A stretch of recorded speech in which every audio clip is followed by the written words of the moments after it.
Hola, ¿qué tal? Me da mucho gusto saludarles nuevamente en este espacio de Globalítica al aire. Es indudable que uno de los acontecimientos últimos, de tantos que hay, apunta hacia la Unión Europea.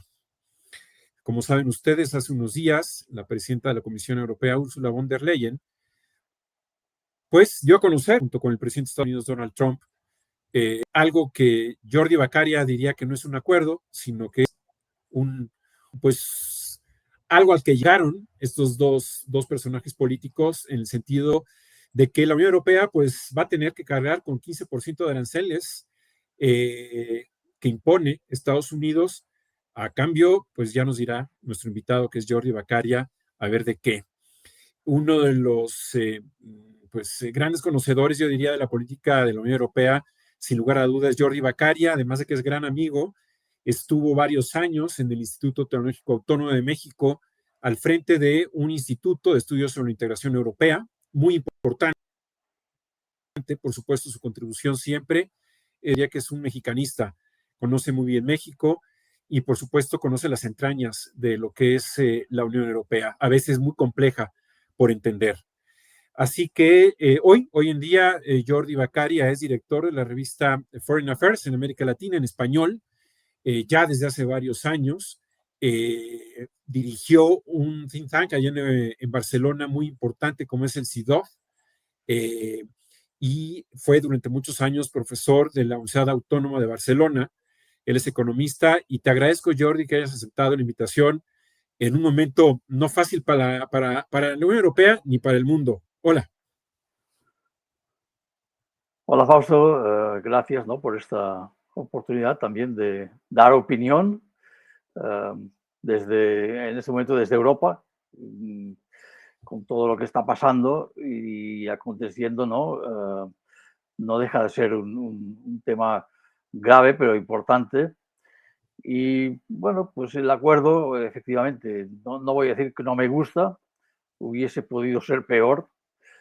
Y además, desde el punto de vista, no siempre está compartido por el mundo económico ni por los expertos, pero yo creo que desde el punto de vista económico el acuerdo al que se ha llegado mejor hubiese estado como estaba, es decir, con bajos aranceles por ambas partes. Mejor hubiese sido que hace años se intentó ya pues tener un acuerdo de libre comercio con Estados Unidos, ¿no? El famoso acuerdo del TTIP, que es el Transatlantic Trade and Investment Partnership, que se negoció en la época de Obama, pero luego ya pues con el primer mandato de Trump se eliminó, se bloqueó, ya no se pudo negociar más, habiendo estado ya muy casi cerrado el acuerdo. Mejor hubiese haber tenido un acuerdo de libre comercio. No es garantía de nada, pues bueno, también Canadá y México tienen acuerdo de libre comercio y así estamos, ¿no? Pero entre la solución que impone, como diríamos, el imperio de negociador, el sistema negociador de Trump, que es: te voy a poner unos aranceles a los cuales no vas a poder resistir, y al final pues te quedas con un 15% cuando tenías un 2-3% de aranceles. Y a esto Trump le llama aranceles recíprocos, pues no sé qué recíprocos son, pero bueno, pues mejor tener un 15 que tener un 30, ¿no? Evidentemente, tener un 25 o tener un 50 como propone para Brasil, o quién sabe lo que va a proponer para China. Al final, pues te quedas con el 15 al mismo nivel que Japón y otros países. Y el acuerdo, desde el punto de vista económico, no es malo. También ha sido criticado a la Unión Europea y sobre todo a la señora von der Leyen por no haber pensado en algún tipo de represalias, ¿no?, en aranceles. Pero las guerras comerciales siempre son malas. Uh, Represalias con aranceles tampoco conduce a nada. Por lo tanto, los productos de Estados Unidos a Europa pueden entrar con aranceles bajos como había, no habrá represalias. Y lo único que Europa tendrá que entrar en sus exportaciones a Estados Unidos con un 15%. Dentro de toda una ambigüedad y todavía incertidumbre que hay, como todo lo que propone Trump y todo lo que finalmente se queda en el papel, ¿no? Sí, a ver, dice Arantxa González Laya en un artículo del País, me parece del martes, el miércoles, que lo peor de todo esto fue la derrota geopolítica, más allá de la parte comercial, que de alguna manera pues está legitimando la Unión Europea por la vía del acuerdo, una visión de las relaciones internacionales basada en la ley del más fuerte, Jordi. ¿Tú qué opinas? Por supuesto, digo, la derrota es geopolítica, pero la derrota geopolítica no llega de la reunión en Escocia. La derrota geopolítica en Europa ya llega de mucho antes. Sobre todo llega en el momento en que no hay una alianza firme, un compromiso firme de Estados Unidos, sobre todo de Trump, con lo que pasa en Europa. Por ejemplo, pues toda la guerra de Ucrania, que Trump iba a resolver un tratado de paz en pocas horas, en pocos días, y finalmente pues estamos a los meses, en estos 6 meses en que no se ha conseguido nada y otra vez Trump está ahí diciendo que si Putin pues no cumple, etcétera. Por lo tanto, la derrota geopolítica no es de la reunión de Escocia, la derrota geopolítica viene desde hace tiempo, viene desde el momento en que Putin invade Ucrania y sobre todo desde el momento en que Estados Unidos no da la respuesta que se había dado anteriormente.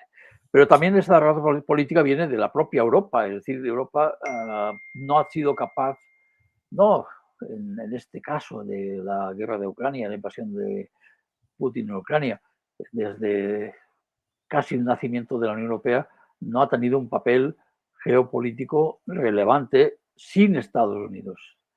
Es decir, siempre ha sido con Estados Unidos. El momento que Estados Unidos falla, pues cuando falla la geopolítica. ¿Y por qué? Porque lo grave no es el acuerdo comercial. Digo, el acuerdo comercial durará lo que va a durar. Si queda con el 15% no está mal. Lo importante es en términos relativos, es decir, en cuánto quedan los demás. ¿No? Si alguien queda por debajo del 15%, ahora solo el Reino Unido, que está en el 10%, bueno, pues esto sí te da un margen de competencia favorable al Reino Unido frente a Europa, a la Unión Europea, ¿no?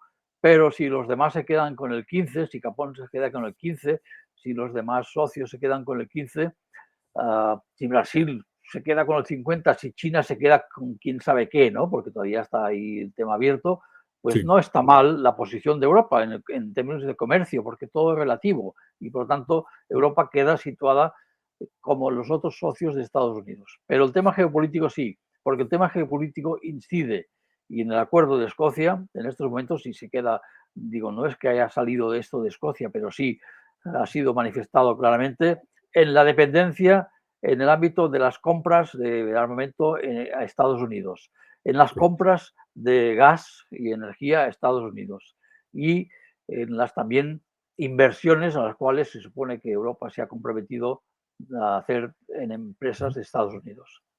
Así es. Hablan de que el fondo es forma, Jordi, y algunos critican que pues haya firmado este acuerdo Ursula von der Leyen, ni más ni menos que en uno de los campos de golf de Donald Trump. Para Trump, los campos de golf son una especie de embajadas, como juega de local, ¿no? Es decir, se siente más cómodo que una propia embajada de Estados Unidos en cualquier parte del mundo. Es su casa, al final de cuentas. Esto, de alguna manera, pues algunos líderes, algunos analistas allá en Europa han dicho que fue, pues, su misión. La propia, no recuerdo si fue la González Laya, la que al final del artículo decía que era algo, no recuerdo si algún otro analista, pero haber hecho algo para mejorar la forma, es decir, el fondo de esta firma, porque al día siguiente prácticamente saltaron, pues, Bayrou, el primer ministro de Francia, obviamente el presidente, en varias partes de Europa, quizás la excepción sea Italia, en la que se siente más cómoda la primera ministra. Bueno, primero, claro, lo que hace Trump es llevar el juego a su terreno, y su terreno es el campo de golf, y además un campo de golf suyo en Escocia. No es el continente europeo, pero sí es Europa. Por tanto, digamos, se está negociando en su terreno. Siempre que jugamos un partido en el terreno contrario, pues ya sabes que tienes una cierta desventaja, ¿no? Por tanto, este es el estilo de negociación de Trump, muy yo creo, no se improvisa, es un estilo muy pensado. Primero atacar, poner altos aranceles y luego te vienes a donde yo quiero jugar, no donde tú quieres jugar. Y el otro problema es, claro, estamos hablando de una Europa de los 27. 27 muy distintos. Y de los 27, los que cuentan, pues es el antiguo eje franco-alemán, que en este caso estaría dividido, porque evidentemente el acuerdo comercial beneficia más a los automóviles, a los fabricantes de automóviles de Alemania, que en el caso de Francia también tiene una situación económicamente muy mala, incluso pensando que Alemania tiene mal a raíz también de la falta de gas barato de Rusia, pues también no está en su mejor situación económica, pero Francia está en una situación que el plan de Bayrou pues ya lo ha demostrado, de austeridad, no de recortes, que esto va a traer problemas sociales y evidentes antes de otoño, por decirlo así, ¿no? Pero los 27 tienen posiciones distintas. Los que cuentan son los importantes, y los importantes siguen siendo Francia y Alemania. Hay una cuestión que es interesante de analizar, que, claro, cuando hablamos de política comercial, cuando hablamos de aranceles, quien tiene la competencia exclusiva para firmar acuerdos es la Unión Europea. Y es la Comisión Europea la que actúa como negociador y luego, evidentemente, esto es aprobado por las instancias europeas. Pues es la Unión Europea la que tiene la competencia exclusiva de las negociaciones de temas comerciales, no en temas de geopolítica, ahí estamos en otro campo. Ahí la geopolítica evidentemente no tiene nada que decir o muy poco que decir la Comisión Europea. Es decir, que haya un compromiso de compra de armamento a Estados Unidos, ¿quién se puede comprometer si los que van a comprar armamento a Estados Unidos, de momento, no hay un fondo común todavía para esto, quizá lo va a haber, pero no lo hay, son los estados, no es la Comisión Europea, no es la Unión Europea, ¿no? Y en el aspecto comercial, claro, hay un arancel único en la Unión Europea, es decir, el arancel que cobra la Unión Europea a sus socios, como el caso de Estados Unidos, pues no es socio comercial, pero sí es el principal socio comercial sin tener ningún acuerdo. Hay un arancel único y, por lo tanto, los productos que entran a la Unión Europea, vengan de donde vengan de Estados Unidos, de cualquier estado de Estados Unidos, pagan el mismo arancel. Sin embargo, Estados Unidos puede considerar o podría considerar también los países independientemente del conjunto de la Unión Europea. Es decir, un país, una exportación de Alemania hacia Estados Unidos es una exportación que entra con el rubro entra de Alemania, no entra de la Unión Europea. Una exportación de España que entra en Estados Unidos entra desde España, no entra desde la Unión Europea. A partir de aquí es muy fácil dividir a los socios europeos, porque aunque lo que se está negociando, es decir, lo que hace la Unión Europea al negociar no solo con Estados Unidos, con cualquier socio, ¿no? Por ejemplo, pues cuando hay acuerdos comerciales con Canadá, por ejemplo, o con México. Claro, lo que está negociando la Unión Europea cuando hace un acuerdo de comercio es: usted acepta mis aranceles únicos, un producto que entre por cualquier país de la Unión Europea es un producto que entra en la Unión Europea, pero usted me acepta que cualquier producto que entre desde la Unión Europea es de la Unión Europea, no es de un Estado miembro por su cuenta. Y ahí es donde también Estados Unidos puede estar jugando a una presión en intentar dividir a la Unión Europea a partir de sus estados. Cualquier arancel que pueda poner, por ejemplo, sobre el vino, sobre cualquier otro producto que pueda afectar, o el aceite que pueda afectar a Italia o puede afectar a España, dices, no voy a afectar a España, pero si pones un arancel para el aceite, tiene que ser para el aceite español, si no afectas al aceite italiano, ¿no? Claro. Y esto es un factor de división que también influye en esta negociación comercial. Es una parte muy oscura de esta negociación, pero digo, cuando hay un acuerdo comercial con un país, México acepta que hay un arancel único y México acepta que cualquier producto de la Unión Europea es un producto de la Unión Europea, no de un Estado de la Unión Europea. No es el ¿Estarías caso de entonces de Estados acuerdo Unidos, que es mejor llegar donde... a un mal acuerdo? Sí, por supuesto. Es No, decir, te preguntaba que si que sí es mejor llegar a un mal acuerdo que a un buen pleito, porque como tú mencionabas, Jordi, la Unión Europea se compromete a invertir o a comprarle más o menos 150 mil millones a Estados Unidos en gas y en petróleo, e inversiones en 600 mil millones en compra de armamento. Eh, Algunos decían, bueno, pues es que es mejor ya sustituir el gas y el petróleo de Rusia, pero bueno, era mucho más barato el de Rusia que el de Estados Unidos. La pregunta aquí es, ¿qué gana la Unión Europea? Porque sabemos que quien ganó es Donald Trump. La Unión Europea lo que gana es tener certidumbre en el ámbito del comercio, sí, realmente, cuando veamos todo cómo funciona la letra pequeña, ¿no? Porque es muy difícil, ¿no? Por ejemplo, no, pues habrá zero to zero, ¿no? Cero a cero en algunos productos, ¿no? Es decir, productos farmacéuticos u otros productos. Ya veremos, hay que ver también cómo se cierra este acuerdo, porque de momento lo que hay es una negociación política con Trump, pero lo que hay que ver es cómo quedan productos farmacéuticos, cómo quedan los productos agrícolas. Es decir, esto hasta hoy no se sabe. Hay que cerrar bien este acuerdo. Por lo tanto, lo que se Ya. sabe es que si se acepta este acuerdo del 15%, lo que hay es certidumbre, que es muy importante. Porque lo que es peor, y en estos 6 meses que han pasado del mandato de Trump, lo que es peor es la incertidumbre, no solo por la Unión Europea. Es decir, ahora lo que está haciendo Trump, estamos viendo en el caso de Japón, o estamos viendo en otros casos, eh, todavía queda abierto, creo, el de México y Canadá, pero lo que está haciendo finalmente es llegar a acuerdos. Reino Unido, 10%, Japón, 15%, Unión Europea, 15%. ¿A cuánto llegará con Canadá? ¿A cuánto llegará con México? ¿A cuánto llegará con Brasil? ¿A cuánto llegará con la India? ¿A cuánto llegará con China, ¿no? Que llegó al 145% y luego se dejó 90 días de espera, ¿no?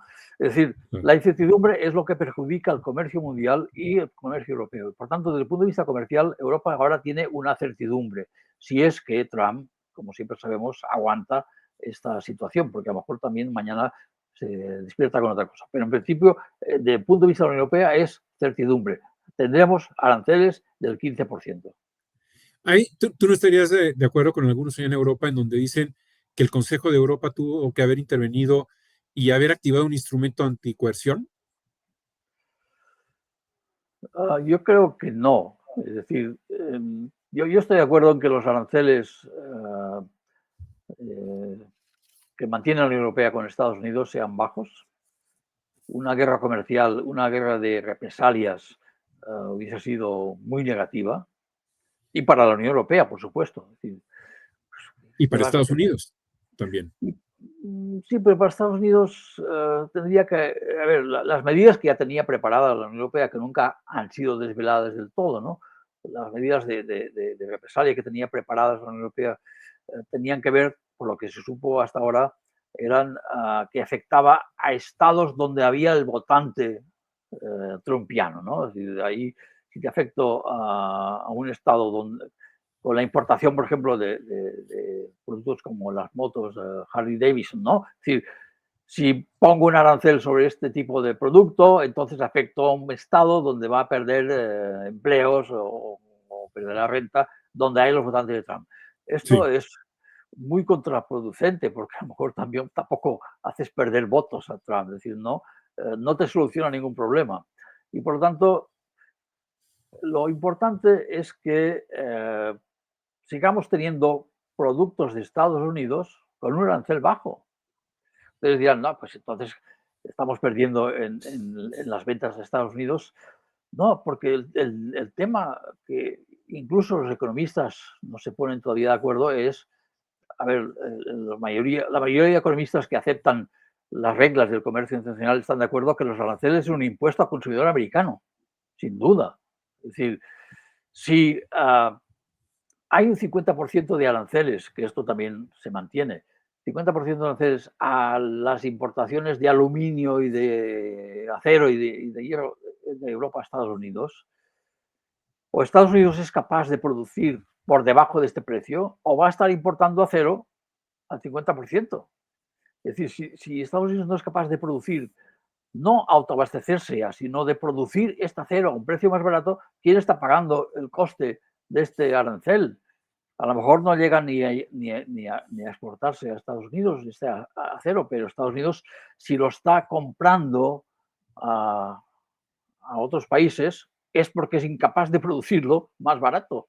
Entonces, ¿quién va a pagar este arancel? Los consumidores de Estados Unidos. El otro tema que yo creo que también Krugman en un reciente artículo corto lo ha explicado muy bien, es el tema y en relación al caso a Japón. Muy bien, estamos obligados a invertir, no sé, 500.000 millones de dólares en inversiones en Estados Unidos. ¿Qué efecto tienen estas inversiones, suponiendo que evidentemente se puedan llevar a cabo? Porque al fin y al cabo, inversiones de empresas europeas en Estados Unidos no las puedes obligar, ¿no? Es decir, sí puede haber incentivos a raíz de la ley que aprobó Biden, el famoso IRA, ¿no? Incentivos en invertir en Estados Unidos, correcto. Inviertes esta cantidad de millones en Estados Unidos y ¿cuál es la consecuencia sobre el tipo de cambio? Porque si el tipo de cambio de Estados Unidos se revalúa en relación al euro, entonces lo que estás haciendo es facilitando el aumento del déficit comercial con la Unión Europea, porque entonces vas a estar importando todavía más porque tu tipo de cambio es favorable gracias a las inversiones, ¿no?, que entran como capital en Estados Unidos. Entonces, fíjate que las consecuencias es que son teóricamente fáciles de asumir, pero no, hay dos cosas que no sabemos. Una, que también está en discusión en Estados Unidos. ¿Tendrá consecuencias sobre la inflación o no?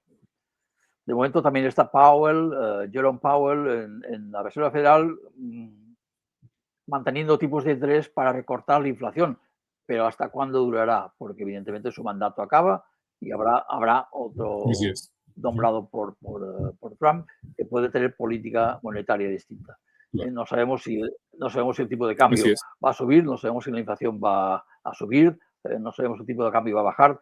Es muy difícil de anticiparse sobre esto. Y el segundo es, en el caso de que lleguen inversiones europeas, o de Japón, por ejemplo, pero europeas a Estados Unidos, sin que la Unión Europea pueda presionar a los empresarios y a los inversores europeos a que inviertan en Estados Unidos, o si hay muchas compras de armamento a Estados Unidos, por tanto, inyecciones de capital, ¿no?, y de compras en Estados Unidos, ¿en cuánto se va a revalorizar el dólar? Porque si el dólar se valoriza en relación al euro, que es lo contrario a lo que está pasando ahora en los últimos meses, que el euro ha subido, ¿no? Entonces, desde ahí hay un arancel extra, ¿no?, que es el tipo de cambio.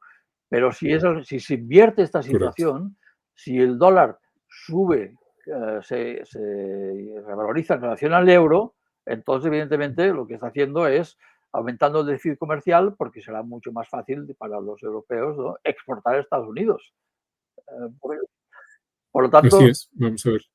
Vamos a ver qué efectos exactamente, tiene. no sabemos todavía, sí sabemos la teoría, pero una cosa es la teoría y otra cosa A es ver la práctica. qué factores Sí. se generan, ¿no?, que provoquen esta situación. Hay otros temas, otro tema interesante, Jordi, que quizás también está Ursula von der Leyen al frente de esta polémica, es la situación en Israel, en la Franja de Gaza. Muchos preguntan allá en Europa por qué no aplica o por qué no suspende el acuerdo de cooperación entre la Unión Europea con Israel cuando pues hay suficientes elementos para decir que hay posiblemente un genocidio, hay una orden de detención sobre Netanyahu por parte del Tribunal Internacional allá en La Haya, y pues estas últimas escenas que hemos visto en las últimas semanas sobre una posible hambruna a partir de que Estados Unidos e Israel se encargaron de distribuir supuestamente alimentos y medicinas y bebidas a los gazatíes, cuando en realidad pues hemos visto que ha habido desplazamientos del norte al centro y al sur de la Franja de Gaza, cuando en realidad solamente han abierto 3 o 4 puntos de distribución en lugar de los 200 o 300 puntos de distribución que tenían Naciones Unidas. Hay europeos como la propia España, que de alguna manera ya le están picando los ojos tanto a Ursula von der Leyen como también al primer ministro de Israel, Irlanda, Noruega, ahora Francia, que va a reconocer a Palestina como Estado, Reino Unido también posiblemente lo haga, Canadá también posiblemente lo vaya a hacer. ¿No es momento de suspender este acuerdo de cooperación? Aunque evidentemente este acuerdo de cooperación y tiene una parte comercial con con Israel es competencia de la Comisión Europea, podía proponerlo. Vuelvo a lo de antes, hay 27 estados y hay uno que es Alemania y no va a estar de acuerdo, o por lo menos hasta ahora no está de acuerdo. Por tanto, es muy difícil para la Comisión dar un paso en que puede fracturar todavía mucho más una unidad compleja y débil en esta situación frente a Israel. Ciertamente, el caso de Israel es un caso complejo, es un caso eh, no comparable al caso de Ucrania. Ucrania es una invasión por un Estado extranjero que invade un país soberano. El caso de Israel pues no deja de ser una respuesta desproporcionada y evidentemente criminal a la población de Gaza. Es decir, la población de Gaza, los gazasíes no son todos miembros de Hamas. Por lo tanto, Así es. Y los colonos en y el Cisjordania, caso de Jordi. los colonos de Cisjordania, que también evidentemente se sabe además quiénes son y algunos sí han tenido ya pues alguna represalia por parte de los países de la Unión Europea, de la propia Unión Europea. Pero el caso grave, el caso de los colonos es un caso grave porque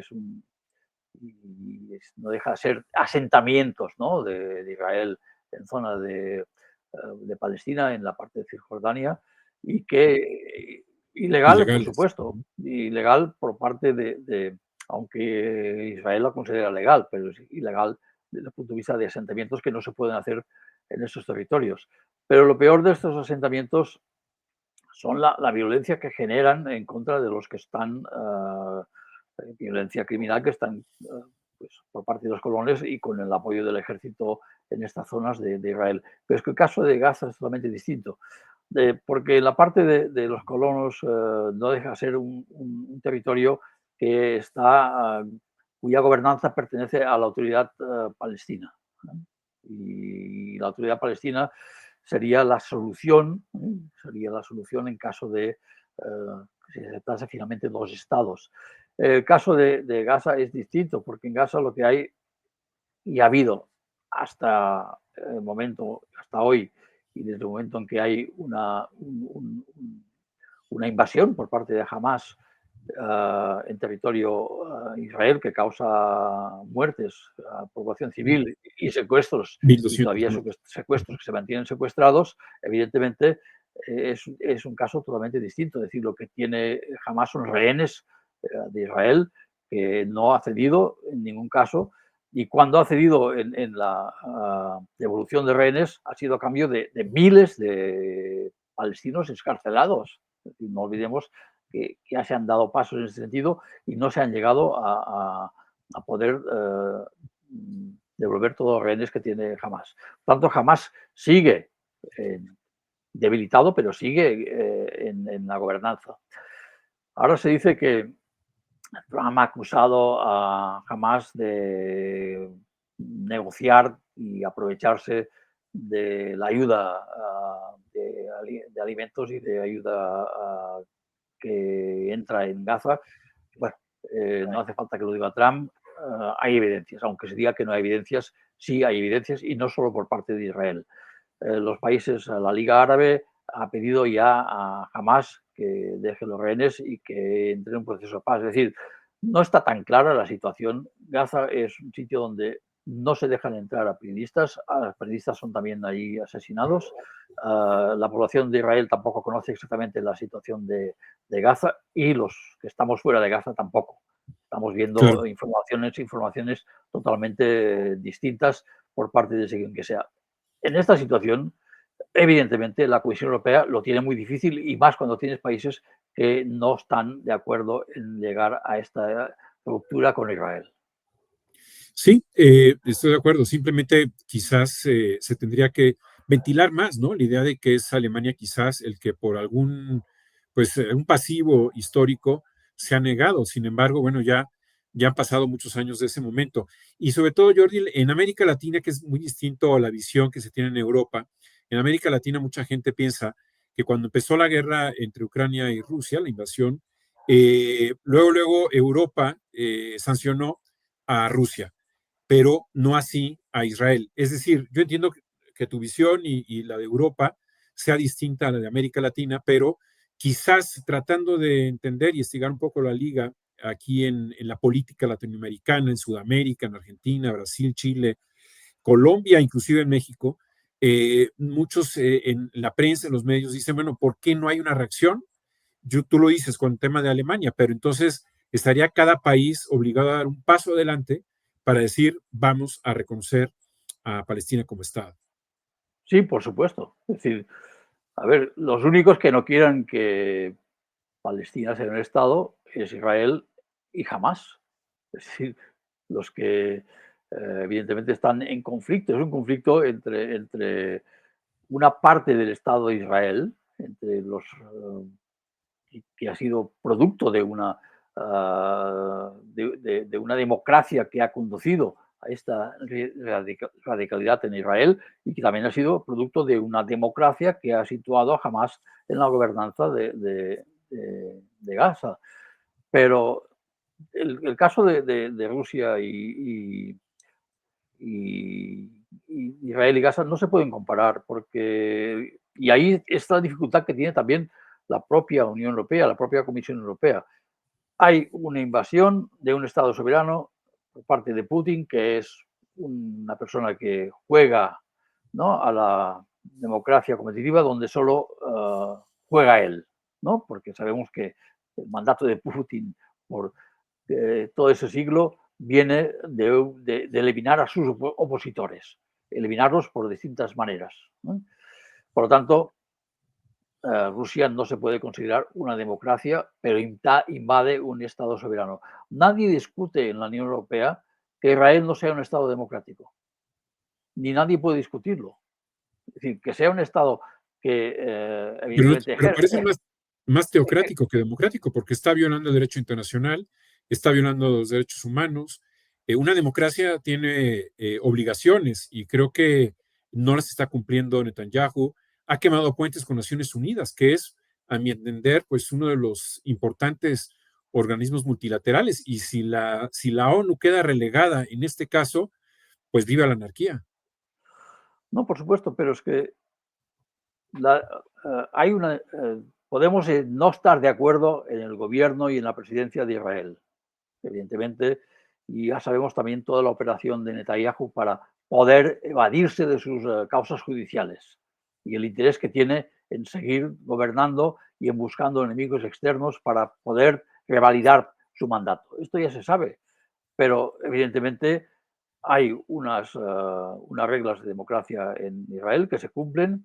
Hay una parte de la población árabe que participa también en el propio Parlamento de Israel. Hay una defensa de la democracia. Lo que pasa que la coalición que mantiene a Netanyahu es una coalición de radicales que evidentemente enfocan esto. Pero podríamos decir lo mismo de otros países democráticos o con democracia que también puede suceder cosas parecidas. Pero no es el caso de Rusia. El caso de Pero Rusia se es... asemeja, ¿no crees que se asemeja el tema de que la Corte Penal Internacional también a Putin, pero también a Netanyahu han expedido órdenes de detención? Es decir, Netanyahu no puede volar a todas partes de Europa, a todas partes de América Latina, sería detenido, inclusive Alemania, el canciller Merz trató de, mencionó que quiere invitar al primer ministro israelí hace ya algún tiempo. Puede, porque los jueces alemanes lo detendrían. Sí, por supuesto, porque además hay una causa penal contra él, si nadie lo duda. Nadie duda esto. Lo que digo es que es muy difícil que la Unión Europea tome una posición cuando, por ejemplo, si tuviésemos que utilizar una cláusula democrática en contra del cumplimiento de un acuerdo comercial, pues evidentemente Israel cumpliría con la cláusula democrática. Entonces puedes utilizar la cláusula de crímenes de guerra, puedes utilizar la cláusula de genocidio, que no ha sido probada, ha sido evidentemente puesta sobre el tribunal, pero no ha sido probada. Se tiene que probar en un juicio, ¿no? Sí, por Pero supuesto. hay elementos, inclusive los propios ministros de Netanyahu han sido explícitos y no tienen o no han tenido pudor en nada, ¿no? Es decir, Smotrich, el ministro de Economía, pues ha dicho claramente que para qué darle alimentos a los gazatíes, ¿no? No, no, sí, sí, en esto estamos de acuerdo, pero hasta en términos de judiciales y en términos democráticos y en derecho internacional, hasta que no se pruebe, pues si hubiese una sentencia en contra de Netanyahu o en contra de Israel, evidentemente sería mucho más fácil para la Unión Europea tomar una posición. O evidentemente la Unión Europea no podía ir contra el derecho internacional, no lo haría. Lo que Lo digo mismo es, es con Putin, ¿no, Jordi? bueno, No se ha comprobado o no se ha probado en un juicio. sí, pues, pero sí Putin ha hecho una invasión de un Estado soberano, que es distinto. En términos de derecho internacional, lo que ha hecho Putin es una invasión. Así es. Israel no ha hecho una invasión. Israel ha hecho simplemente es intentar destruir Hamas y matando, por decirlo así, lo que diríamos moscas a cañonazos. Es decir, todo lo que se me cruce por delante es enemigo y por tanto todos los palestinos son enemigos. Pero quien decide quién entra y quién sale de la Franja de Gaza es Netanyahu, ¿no? Es Israel. Bueno, Muchos lanzan alimentos desde los aviones, pero podrían entrar por Egipto, por tierra, sin pedirle permiso a Netanyahu. Es decir, Francia, Alemania, Reino Unido, España, podrían entrar por Rafah, por esta frontera entre Egipto y la sí, Franja de Gaza, con camiones y trasladarlo hasta el norte de la Franja de Gaza, pero no pueden porque la orden de Netanyahu es a disparar, ¿no? sí, pero también podrían refugiarse los gazatíes en Egipto y Egipto no quiere refugiados gazatíes por sus propios problemas domésticos, ¿no? Porque finalmente, al cabo, los Hamas y los hermanos musulmanes de Egipto son del mismo nivel teocrático y radical, evidentemente este sería un problema para Egipto. Es decir, Egipto también tiene sus límites en cuanto a aceptar, ¿no?, refugiados gazatíes, que sería lógico, déjenlos salir, aunque sea por razones humanitarias, y esto Egipto no lo permite. Y si Israel piensa que esta ayuda humanitaria que llega dentro de Gaza es aprovechada por Hamas para ser utilizada como fuente de financiación de su propio ejército, vendiendo, por ejemplo, sus productos a los precios caros, y esto es evidente que se sabe que también es así, ¿no? Porque finalmente el problema es quién tiene la gobernanza en Gaza. Eso, La gobernanza de Gaza no la tiene Israel. Israel ocupa territorios, pero no tiene la gobernanza. Entonces, quien tiene la gobernanza y es capaz de manejar la gobernanza es Hamas. Y entonces Hamas lo que hace es utilizar esta ayuda humanitaria a su favor. Y esto es lo que no quiere Israel. Podemos estar de acuerdo en que esto Israel, a pesar de que beneficia a Hamas, tendría que dejar entrar la ayuda humanitaria. Correcto. así Podemos es. estar de acuerdo en esto. Pero la posición de Israel es no voy a estar financiando a mi enemigo. Así es, Jordi. Pues bueno, son temas interesantes, álgidos, que estamos observando a nivel, pues, muy puntual allá en la Franja de Gaza y en el caso de la Unión Europea con Donald Trump. Yo te agradezco mucho el haber estado en esta ocasión en Globalítica al aire. Eh, y pues no sé si quieres agregar algo, te agradezco infinitamente. Bueno, agregar solo que, que yo creo que el caso de Europa, ah, a pesar del pesimismo que se ha generado en torno a ese acuerdo, digo, en la parte comercial me parece correcto. Estados Unidos nos pone aranceles, pero nosotros no se los ponemos a ellos. Y en el caso geopolítico, ahí el peor enemigo de Europa es Europa, interno. Es decir, ya lo dijo los informes de Letta y de Draghi, ya lo han dicho. Por ejemplo, el caso de Draghi, lo peor que hay en Europa en términos de aranceles actualmente es los bloqueos que hay en el mercado interior todavía. Así Es es. decir, y evidentemente esto es superior al coste de los aranceles de Estados Unidos, ¿no? Sí, sí, sí. Y esta solución solo la puede tomar Europa.